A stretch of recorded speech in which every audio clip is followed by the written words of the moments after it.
Hey everyone, and welcome. Today, we're going to dive into a simple secret for making your Python code cleaner, way more readable, and just better. We're talking about assignment operators. These are the clever shortcuts that are probably already hiding in your code, just waiting for you to use them. You know the feeling, right? You've written x equals x plus 1 or total equals total plus new value a million times. I mean, it works, but it's a little clunky. You're typing the same variable twice. What if there is a better way, a more direct way? Well, you're in luck because in Python there absolutely is. So what exactly are these things? Think of assignment operators like a Swiss Army knife for your code. They do two things at once. They perform a calculation, like addition or multiplication, and then they assign that result right back to the variable. It's all one smooth, clean operation. And that is the whole point of writing efficient code, right? Okay, but before we jump into all the cool shortcuts, we have to start with the foundation, the OG, the one you literally use every single time you write code. Yep, it's the single equals sign. You know it, you love it. This is the bedrock of pretty much all programming. Its job couldn't be simpler. Take whatever's on the right and store it in the variable on the left. This is how we give our variables their starting values. And this isn't just for Hello World programs, it's everywhere in professional code. If you're in machine learning, you might initialize a model's weight to a tiny number before it starts learning. Or in game development, you're setting player health to 100 before the action starts. The simple equal sign sets the stage for everything else. All right, our foundation is solid. Now it's time to level up. Let's get into the compound operators. Think of these as your everyday power-ups for writing smarter, cleaner code.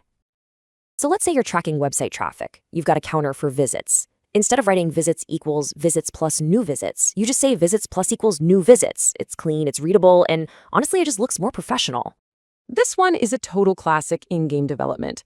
Your hero takes a hit. You've got to lower their health. Instead of writing out player health equals player health minus damage, you just do player health equals damage. Boom, done. It makes your game's logic super sharp and easy to read. All right, let's talk multiplication. The multiply and assign operator times equals is another great way to avoid typing that variable name twice. It turns x equals x times 3 into the much sleeker x times equals 3. It's a tiny change that really boosts your code's readability. This is super handy for any kind of financial calculation. Let's say you have a total spent for the year. To find the monthly average, you can just do average spent divided by months. It's elegant, it's efficient, and it makes your code a whole lot easier to follow. Okay, so we've covered the big four, the everyday workhorses you'll use all the time. But now let's look at the specialist tools. You might not use these every single day, but when you need them, man, they are powerful. First up is the modulus and assign operator, percent equals. I know, this one looks a little weird if you haven't seen it before, but its job is actually pretty cool. It finds the remainder after a division and assigns it back. So how does this actually work? Let's imagine x is 10, and we run x% equals 3. Python basically asks, okay, how many times can 3 fit completely inside 10? Well, 3 times 3 is 9, so it fits 3 times. But what's left over? 10 minus 9 is 1. That remainder, 1, becomes the new value of x. This is a secret weapon for things like checking if a number is even or odd. And here are two other key specialists. We've got the exponent operator, double star equals, which raises a number to a power. So speed, double star equals 2, would square the speed, perfect for a power-up in a game. Then there's floor divide, double slash equals. This one divides, but it chops off the decimal part, always giving you a whole number. Super useful for calculating things like how many full batches of data you have. So we've walked through the whole toolkit, from the basic equals sign to the more specialized operators. But here's the thing. Using these isn't just about saving a few keystrokes. It's about a bigger mindset shift. It's a step toward writing code that isn't just working, but is actually elegant and, well, Pythonic. And here it is, the whole shebang, all in one handy table. This lays out every operator we've talked about with a quick example. You can really see the pattern here.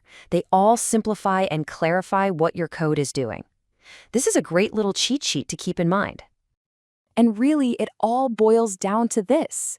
It's not just about making your code shorter. It's about making it cleaner.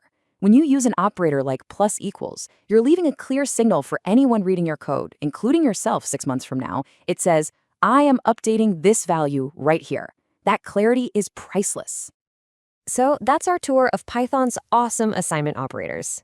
The real question is, which one of these shortcuts are you gonna start using in your code today? You don't have to master them all at once. Just pick one or two and start seeing how they can make your code just a little bit better. Thanks for tuning in.